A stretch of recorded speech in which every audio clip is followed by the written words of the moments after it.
Kwa nini ni muhimu kujua kwa habari ya mtazamo? Nimesema mtazamo ni muhimu na unatakiwa ujue kabisa kwamba mtazamo una nafasi kubwa sana kwenye maisha yako, kwa sababu mtazamo unaathiri maamuzi yako. Maamuzi ya kuamua kufanya biashara au kutokufanya biashara fulani ni matokeo ya maamuzi, lakini pia kuoa au kuolewa katika umri fulani ni matokeo ya maamuzi. Kwenda kusoma, kujiongeza maarifa na ujuzi ni matokeo ya maamuzi. Kuamua kusoma vitabu fulani au kujifunza vitu mbalimbali ni matokeo ya maamuzi. Kwa hiyo ni muhimu sana kufahamu kwa habari ya maamuzi kwamba maamuzi yetu au mitazamo yetu, of course, mitazamo yetu ni matokeo, yani ndiyo maisha ya kwetu. Lakini pia mtazamo wako utaathiri mahusiano yako na watu, na jamii, na familia, na ndoa, na watoto wako. Kwa kadri ambavyo unakuwa na mtazamo fulani, ina mchango mkubwa sana katika mahusiano yako na watu. Kwa hiyo wewe unayenitazama lazima ujikite, ujifanyie tathmini juu ya mtazamo wako. Je, wewe ni mtu ambaye umekuwa ukiathiriwa na mtazamo wa namna gani? Je, mtazamo wako mara nyingi ni mtazamo upi? Je, ni mtu ambaye umekuwa na mtazamo chanya au umekuwa ni mtu mwenye mtazamo hasi? Na je, ukiangalia sasa hizo aina za mitazamo ambazo uko nazo, unadhani zimeathiri vipi maisha yako ya leo? Lakini pia mtazamo wako unaathiri afya yako. Nimetolea mfano, mtu leo anashindwa kufanya mazoezi kwa sababu anasema hana muda wa kufanya mazoezi, kwa sababu anasema hana vifaa vya mazoezi. Mwingine anasema hana hela ya kwenda jimu na mambo kama hayo. Na mwisho wa siku unakuta afya yako inashindwa kuwa katika namna ambavyo inatakiwa kwa sababu tu ilianza na mtazamo wako. Lakini pia vyakula, kuna aina fulani ya vyakula unakula, unasema mimi nisipokula kitu fulani au nisipokula chakula kingi sitaweza kushiba. Lakini tu imeanzia kwenye mindset, kwamba ukiweka tu mindset yako kwamba mimi hata nikila kiasi fulani tu kidogo cha chakula nitaweza kushiba na mwili wangu utaweza kuwa satisfied. Yaani unajua mwili wako una respond kwenye mtazamo wako. Ukiwa na mtazamo hasi, kuna namna pia mwili wako utaweza kurespond na akili zako. Lakini pia ukiwa na mtazamo chanya, kuna namna ambavyo mwili wako na ubongo wako utaweza kurespond. Lakini pia mtazamo unaathiri mafanikio ya mtu au kushindwa kwa mtu. Leo unaweza kuona aina fulani ya biashara ukasema mimi siwezi kufanya hii biashara. Kwa sababu gani? Mimi nimesoma mpaka chuo kikuu, iweje nikafanya biashara ya matunda? Mimi nimesoma, nina degree 2, iweje nifanye biashara ya mtumba? Na kwa sababu tu umeweka kwenye mindset kwamba kazi fulani ni za watu wa aina fulani, unaweza kujikuta kuna fursa nzuri ambayo inafunguka kwenye maisha yako na unashindwa kuweza kurespond kwenye ile fursa tu kwa sababu ya mtazamo kwamba watu wanaofanya kazi namna hii wanadharurika, kwa mimi siwezi kufanya, au kazi namna hii zinahitaji pressure, mimi siwezi, hivyo na hivyo na hivyo. Lakini unapokuwa na positive mindset au positive attitude, you will be able, unaweza kuwa utakuwa tayari kuweza kuchangamkia fursa mbalimbali zinazokuja, haijalishi mazingira ya hizo fursa.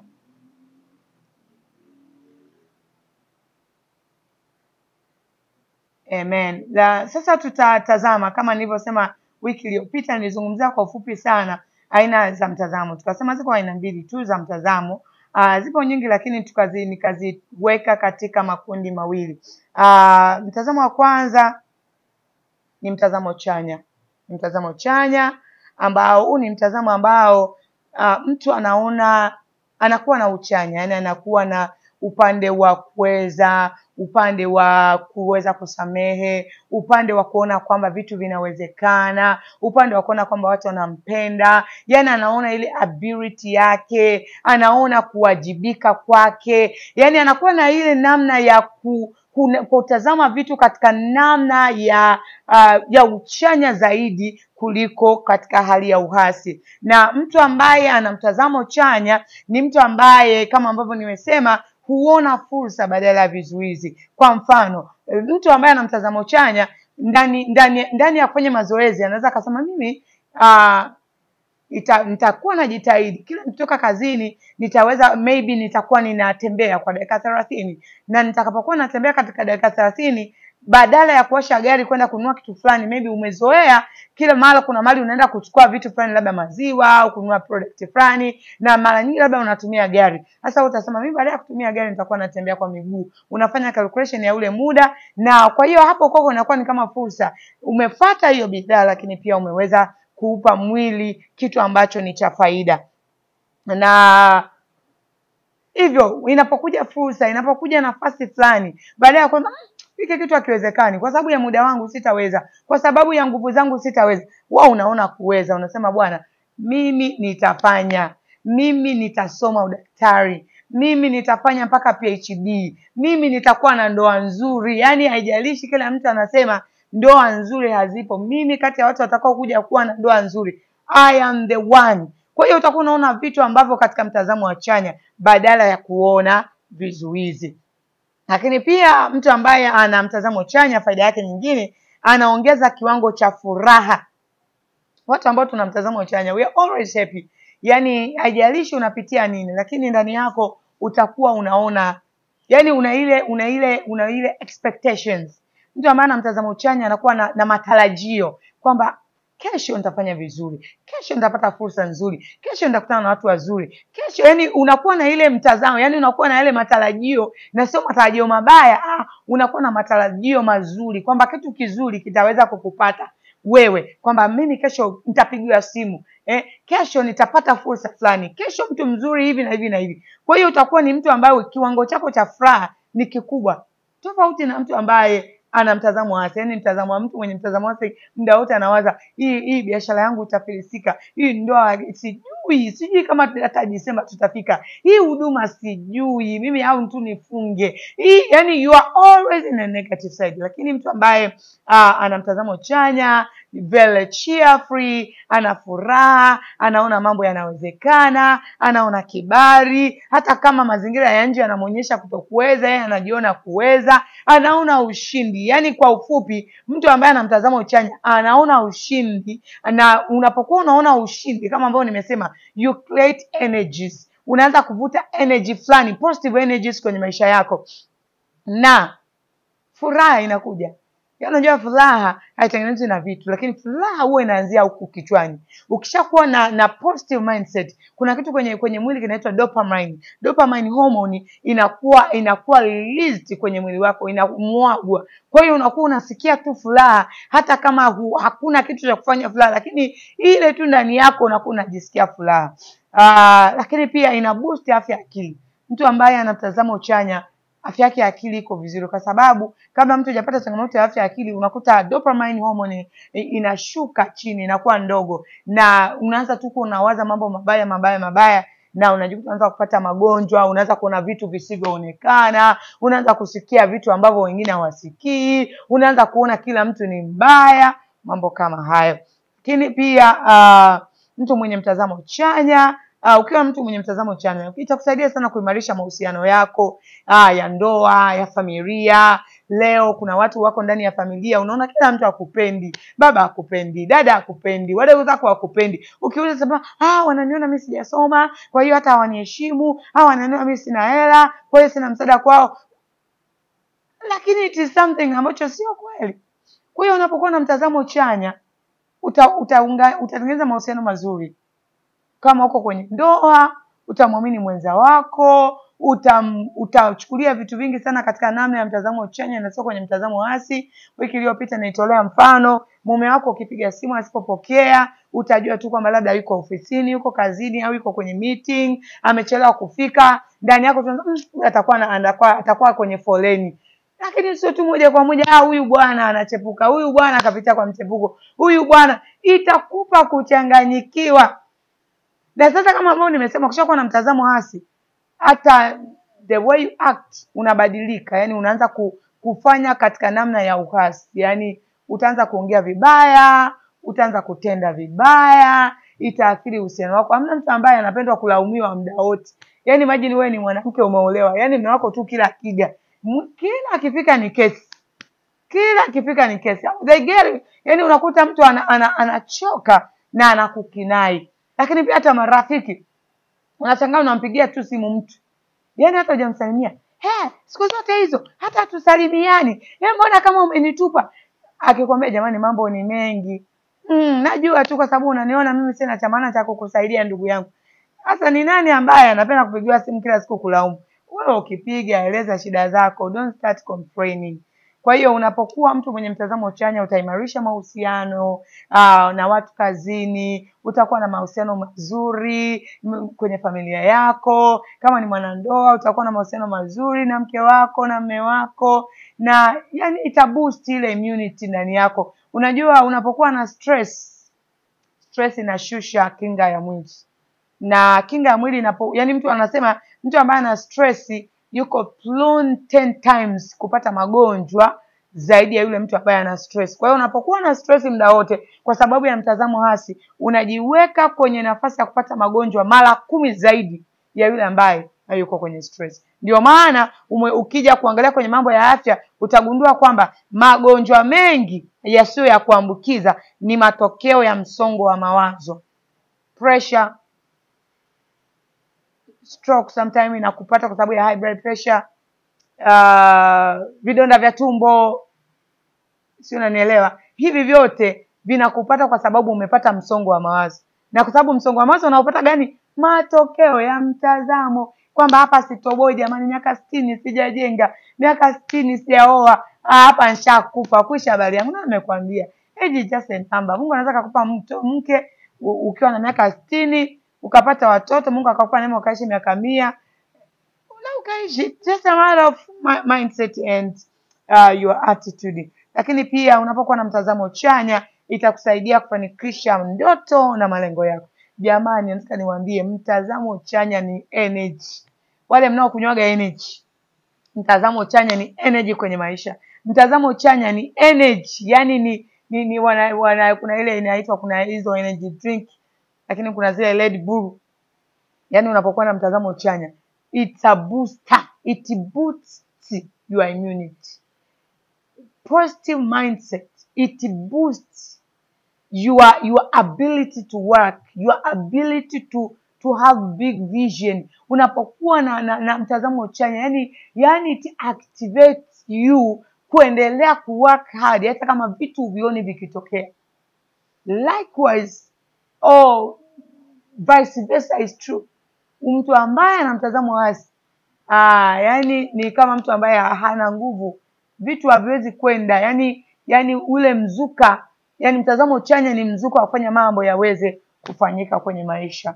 Kwa hiyo unapokuwa na mtazamo chanya utajikuta unaweza kufanikisha ndoto zako, unaweza kufanikisha malengo yako, unaweza kufanikisha ndoto zako kwa namna ambayo hata kila mtu asingeweza kuamini kwamba ungeweza. Mtume Paulo anasema kwenye kile kitabu cha Filipi 4:13 ya kwamba nayaweza mambo yote katika yeye anitiaye nguvu. Anasema najua kudhiliwa, najua kuwa na njaa, najua kuheshimika, najua kudharaulika, lakini these things they won't affect my future plans. Ninajua kuna majira nitadharaulika, lakini kudharaulika leo haimaanishi nitadharaulika milele. Ninajua kuna kushindwa, lakini kushindwa leo haimaanishi nitashindwa milele. Ninajua kuna kuanguka, lakini haimaanishi kuanguka leo nitaanguka milele. Biblia inasema mwenye haki huanguka mara 7 lakini hatainuka tena. Kwa hiyo ukishakuwa na mtazamo kwamba jamani, nimefanya biashara nimepata total loss, but this is not the end of my life. Ninaweza kuinuka tena, I can make it better, I can be a better person, I can be respected. Leo watu wananidharau, lakini dharau za watu hazidetermine maisha yangu. Leo naweza nikadharaulika, lakini kesho Mungu akaniinua nikawa mtu wa kuheshimika mahali pote. Madhara ya kuwa na mtazamo hasi. Unapokuwa na mtazamo hasi ni kitu gani ambacho kinakupata? Jambo la kwanza, unakuwa ni mtu mwenye uoga, unakuwa ni mtu mwenye mashaka, lakini unakuwa mtu mwenye kukata tamaa. Siku zote tunapomwona mtu amekata tamaa, kitu cha kwanza ambacho kimeathirika kwake ni mtazamo. Mtu ambaye ana uoga, kuna kitu kinaitwa fear of unknown. Yani mtu anaogopa lakini hata haogopi nini. Muda wote yuko kwenye anxiety, muda wote yuko less stress, muda wote yani hana ile utulivu wa ndani. Hayo ni matokeo ya mtazamo hasi. Madhara kiafya, unapokuwa una mtazamo hasi, unakuwa ni mtu mwenye msongo wa mawazo, unapata shinikizo la damu linaathiriwa, either unapata low blood pressure au high blood pressure, unakuwa hauna ile changamko, yani unakuwa mnyong'onyevu, you are so stressful. Na sasa haya mambo matatu, msongo wa mawazo, shinikizo la damu, unyongevu, hivyo vitaleta changamoto kubwa ya magonjwa kama hizo: kisukari, vidonda vya tumbo, kansa na mambo mengine. Kwa hiyo mtu ambaye unapokuwa na mtazamo hasi leo, fikiria miaka 20 ijayo, ukiendelea kuishi maisha ya namna hiyo hiyo, utakuwa mtu wa namna gani? Hauhitaji nabii kukutabilia juu ya maisha yako. Ukitaka kujua kesho yako itakuwaje kiafya, angalia mtazamo wako leo ukoje. Lakini kiuchumi, unapokuwa na mtazamo hasi, utakosa kujaribu fursa mpya. Wewe utakuwa ni mtu ambaye you don't like it. Utakuwa ukifanya vizuri kwenye eneo la uchumi, lakini pia utakuwa ni mtu ambaye una usimamizi mbaya wa fedha, kwa sababu huamini kama you can produce. Leo mtu anapata 10,000 lakini haamini, ana mtazamo kwamba kwenye 10,000 hawezi kupata mtaji. Kwa hiyo utajikuta tu ukipata 10,000 unaenda kununua chips kuku. And the result, umri unaenda na hautaona kitu ambacho kimetokea kizuri kwenye maisha yako. Lakini kimahusiano, unapokuwa na mtazamo hasi, utakuwa ni mtu wa kukosana na watu, utakuwa ni mtu wa kupoteza marafiki, na kuna wakati tu utajikuta umebaki peke yako like in the jungle. Kindoa, watu ambao tuko kwenye ndoa, tunapokuwa na mtazamo hasi, ndoa zinaweza zikaingia kwenye migogoro, ukasababisha watu yani ile kukosa uaminifu kunatokea kama matokeo ya mtazamo hasi. Kwa mfano, mwanamke yuko kwenye ndoa, mume kila siku unamwambia wewe una mwanamume nje, wewe una mwanamume nje, wewe una mwanamume nje, kwa sababu ya mtazamo. Alafu hivi unajua maneno yanaumba. Unashangaa tu unamtengenezea mwenzako na aende kuwa na mwanaume nje, lakini ulianza na mtazamo wako. Kukosana, hasira, migogoro, na wakati mwingine ndoa kuvunjika kabisa. Ukisoma kwenye ile Mithali 6:2 anasema umefungwa kwa maneno ya kinywa chako. Kwa hiyo unapokuwa na mtazamo hasi, itaathiri maneno yako, na maneno yako yataathiri mahusiano yako na watu, hasa kwenye eneo la ndoa.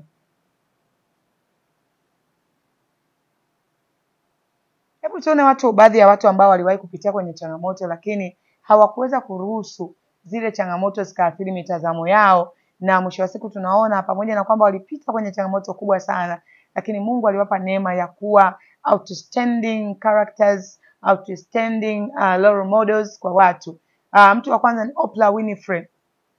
Oprah Winfrey tunamjua, kwanza alitoka kwenye familia ya kimaskini.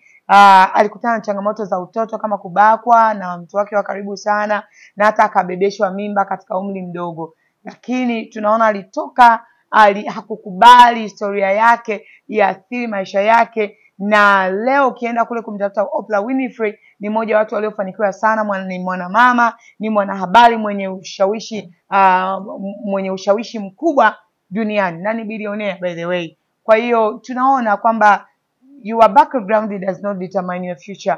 You can come from a very poor background, unaweza kuwa mistreated at the early age, lakini ukasema kwamba my background does not hold my future, na ukaweza tu kuwa mtu mkubwa na ukafanikiwa. Lakini tu wengi tunajua habari ya Nelson Mandela, ambaye alikuwa ni South Africa. Huyu baba alifungwa gerezani na wakabulu kwa muda wa miaka 27, lakini alipotoka gerezani hakukubali mtazamo wa yeye kufungwa uathiri hatima yake. Ile ndoto aliyokuwa nayo bado hata alipokaa gerezani miaka 27, alirudi uraiani, na tunaona akaja kuwa rais wa nchi ya Afrika ya Kusini. Kwa hiyo hata wewe huenda uko kwenye gereza la madeni, uko kwenye gereza la magonjwa, uko kwenye gereza lolote hilo kufunga, unaweza kuamua hilo gereza lisikufunge milele. There is out of prison. Your prison is not for the sentence. It is not for life. Mungu aweza kukutoa nje ya gereza na ukaleta mabadiliko makubwa katika nchi. Lakini kuna mtu anaitwa Steve Jobs, alifukuzwa, Apple akaanza upya, akarudi na kubadilisha kuwa kampuni kubwa, na watu wengine na wengine na wengine. Kwenye Biblia tunamwona Yusufu kutoka kukataliwa na ndugu zake, kuuzwa, akaenda kuwa houseboy, lakini mtazamo wake hakuwa anajiona kuwa houseboy, alijiona yuko mahali fulani, na tunaona mtazamo wake ulimpeleka. Kwa hiyo kufanikiwa is not an absence of challenges, but you allow yourself to think in a positive way in order to have a positive result. Tunamwona pia Daudi kwenye Samueli wa kwanza 17 aliona ushindi kwa Goliati na hakuangalia ukubwa. Aliona kwamba anaweza kwa sababu ya kile ambacho pia Mungu aliwahi kumpa kufanya kwenye maisha yake. Unaweza kujiuliza ni vitu gani ambavyo vinafanya watu wanakuwa na mitazamo hasi wakati tunaweza kuchagua mitazamo chanya. Jambo la kwanza, maumivu ya zamani au msongo wa maisha. Wanasema past life trauma, kwamba kama uliwahi kupitia maumivu fulani yanaweza kukusababishia kuwa na mtazamo hasi. Mfano, ulishawahi kuingia kwenye ndoa ikawa imeharibika kabisa, unajikuta hauna mtazamo mzuri juu ya ndoa. Ulishawahi kufanya biashara fulani ikafeli, unaweza kujikuta hauna mtazamo mzuri juu ya hiyo aina ya biashara. Lakini pia msongo wa maisha na wenyewe unaweza kusababisha mtu akawa na mtazamo hasi. Lakini kitu kingine, kuwa na hofu na wasiwasi wa mara kwa mara, yani ile anxiety, inaweza kukusababisha kuwa na mtazamo hasi. Ndio maana tunashauri pata muda wa kwenda nje, connect with people, fanya mazoezi. Unapokuwa unajifungia tu kuwa mwenyewe, inaweza kukuchangia. Yani unajua unapokuwa uko mwenyewe ni kama umejifungia kwenye box. Husikia wengine, hawawezi kushare. Kwa hiyo kile ulichonacho cha kwako unahisi ndio hicho cha kweli. Lakini unapokuwa unakiongea kwa mtu lakini hicho sio sawa, na ukajikuta unabadilisha huo mtazamo uliokuwa nao. Lakini pia kukosa kujiamini kunaleta kuwa na mtazamo hasi. Kingine kabisa, kikubwa kabisa, mazingira yenye maeneo yenye kukatisha tamaa. Yani environment. Unaishi na watu wa namna gani? Unaishi na watu ambao wana mtazamo gani? Unaishi na watu wanaoamini juu ya nini? Yani wewe unataka kuwa pilot, lakini uko mahali ambapo hata muendesha aliyewahi kuendesha kitu kikubwa kwenye hilo eneo ni bodaboda. So they won't encourage you. Kwa hiyo mazingira yetu yana mchango mkubwa sana kuathiri mitazamo ya kwetu. Kutokuwa mtu wa kusamehe kunaathiri mtazamo, lakini pia kukosa malengo au dira. Sababu ukishakuwa tu na malengo, lazima itakupa a certain kind of focus kwamba I'm becoming the better person, naweza kufanya hivi na hivi kwa sababu hiyo na hiyo. Unawezaje kubadili mtazamo hasi kuwa mtazamo chanya? Tambua mawazo hasi na uyarekebishe. Unajua wakati mwingine lazima ukae ujiulize, hivi mimi ninavyowaza hivi ninawaza nini? What am I thinking? Unaambia kile rudi. Ni kweli lakini no, not to me. Na wakati mwingine unawaza mimi na cancer, lakini unarudi mimi sina cancer. Au mume wangu atakuwa na mtoto nje. Hapana. Unajiondoa kabisa huko kwenye hiyo njia, unarudi kwenye leli. Gundua, kwa sababu usipojua kama ambavyo nimesema hayo mitazamo italeta maisha yako. Jambo la pili, jifunze, soma, personal development, personal growth. Jifunze vitu mbalimbali vinavyoongelea habari ya mitazamo chanya. Nina kitabu changu kinaitwa The Power of Positive Thinking. Power of Positive Thinking. Kwa waza katika namna ya chanya. Soma, fuatilia makala mbalimbali, sikiliza watu ambao wanaongelea kwa habari ya mitazamo chanya kama unahisi mtazamo hasi imekuathiri kwa muda mrefu. Lakini pia jaza neno la Mungu, linaweza kabisa kukusaidia kutoa uchafu na kuingiza usafi kwenye fahamu wako. Jambo la tatu, zunguka, jiambatanishe na watu chanya. Wanasema chuma unoa chuma.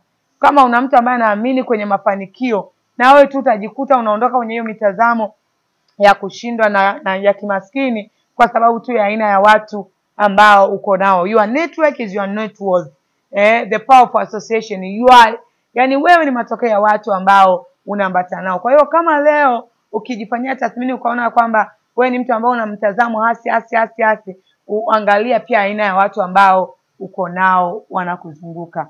Pia jifunze kuwa na ile positive affirmation kwamba ninaweza, mimi ni mshindi, mimi ninapendwa, mimi nimebeba jambo kubwa. Ile inaitwa positive affirmation.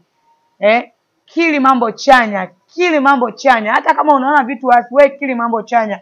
Hiyo itakusaidia sana lakini fanya meditation, weka malengo yanayokupa matokeo. Unapokuwa na malengo, utajikuta unawaza kuendana na yale malengo yako. But where there's ndio maana Biblia inasema kwenye ile Mithali 29:18, pasipo maono watu waacha kujizuia. Kwa if you don't have vision, automatically any attitude will come to you. But if you have vision, you will attract the attitude that interact na yale maono yako. Jifunze kuwasamehe watu na kuachilia. Mwisho kabisa naomba nikwambie kwamba mtazamo, kama ambavyo nimesema, mtazamo ni chaguo. Ukibadilisha mtazamo, utaboresha afya yako, utaboresha mahusiano yako, utaboresha uchumi na maisha yako ya kiroho. Nafasi unayo leo, amua kubadili mtazamo wako. Shalom, and Mungu akubariki sana.